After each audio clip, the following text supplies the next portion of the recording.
CPM এর তীব্র সমালোচনা করলেন প্রদেশ বিজেপি মুখপাত্র। বিভ্রান্তি ছড়াতে সিপিএম চক্রান্তে লিপ্ত বলে জানালেন সুব্রত চক্রবর্তী। সিপিএম এর দেওয়া তথ্যে বিশ্বাস না করার আহ্বান। শনিবার অনুষ্ঠিত হয়েছে সিপিএম এর রাজ্য সম্পাদক মণ্ডলীর বৈঠকে সোমবার থেকে আগামী 18 মে পর্যন্ত রাজ্যে জ্বালানি সংকট দূরীকরণ সহ বিভিন্ন দাবিতে আন্দোলনের সিদ্ধান্ত গৃহীত। বৈঠকের পর আহত সাংবাদিক সম্মেলনে রাজ্য সরকার এবং বিজেপির কঠোর সমালোচনা করছেন সিপিএম এর রাজ্য সম্পাদক জিতেন্দ্র চৌধুরী। রবিবার আহত সাংবাদিক সম্মেলনে প্রদেশ বিজেপির মুখপাত্র সুব্রত চক্রবর্তী সমালোচনার জবাব দিলেন। সিপিএমকে দেশের উন্নয়ন বিরোধী এবং বিভ্রান্ত করতে সিপিএম বরাবর চক্রান্ত করে আসছে বলে সুব্রত চক্রবর্তী সাংবাদিকদের জানিয়েছেন। সমস্ত সুবিধা পাচ্ছে ত্রিপুরাবাসী, এটা মোদিজির দান। কাজে হীরার সুফলটা আপনারা নেবেন আর হীরাকে কটাক্ষ করবেন। আসলে আপনাদের তার জন্যই বলি, আপনারা হচ্ছেন দেশের উন্নয়ন বিরোধী, মানুষকে বিভ্রান্ত করার মতন একটা চক্রান্ত আপনাদের মধ্যে থাকে। ডেভেলপমেন্ট থেকে নিয়ে রাজনীতি করুন, তাহলে মানুষ আপনাদেরকে আবার হয়তো যদি গ্রহণ করে।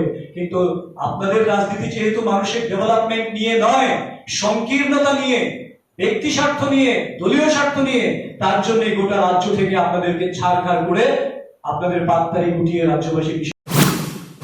সিপিএম ম্যালেরিয়ায় মৃত্যুর সংক্রান্ত বিষয়ে বিভ্রান্তি ছড়াচ্ছে বলেও সাংবাদিকদের জানালেন প্রদেশ বিজেপির মুখপাত্র।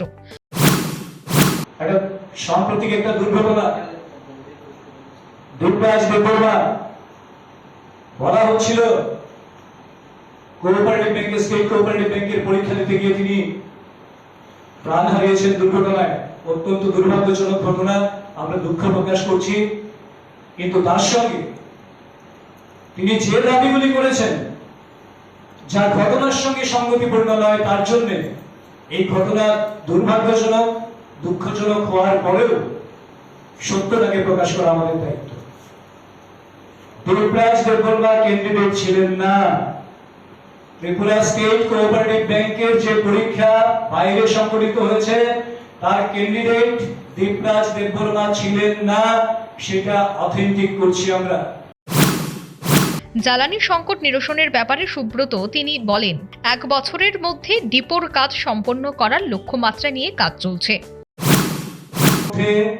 ডিপোর কাজ সম্পন্ন হবে, সেই লক্ষ্যমাত্রা নিয়ে কাজ চলছে। 1 বছরের মধ্যে না। এই সংকটটা তো আসলে তৈরি হওয়া সংকট না, এটা প্রাকৃতিক দুর্যোগ। প্রাকৃতিক দুর্যোগ যারা বুঝেও বুঝেন না, চোখ থাকতে যিনি অন্ধ, যারা অন্ধ, তাদের চোখ খুলে দেওয়ার ক্ষমতা কারণ নেই। এটা এমন নয় যে ভারতীয় জনতা পার্টি ক্ষমতায় আছে তার জন্য ভূমিধস হবে। ভূমিধস জিওগ্রাফিক্যাল কন্ডিশনের উপর, ত্রিপুরার লাইফলাইন যেটা রয়েছে, রেলওয়েতে হোক, সড়ক পথে হোক, জিওগ্রাফিক্যাল কন্ডিশনটা এরকম, সেটাকে ইচ্ছে করলেই 2-4 বছর, 5 বছর, 10 বছরে এই সুউচ্চ পাহাড়কে কেটে সমান করে সেটাকে ধস রুখা যাবে না। কারণ আমাদের ছোট ছোট যে বড় বড় 18 গোড়া, সেই জায়গাগুলিকে এত এক্সপানশন করার পরেও সেখানেও ধস হচ্ছে, আপনারা লক্ষ্য করছেন।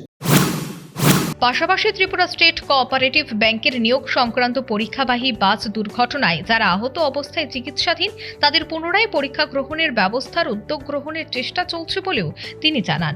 সর্বোপরি সিপিএম এর রাজ্য সম্পাদকের রাজ্য সরকার এবং বিজেপিকে সমালোচনার কঠোর জবাব দিলেন ত্রিপুরা প্রদেশ বিজেপির মুখপাত্র Subrata Chakraborty. Bureau report, news vanguard.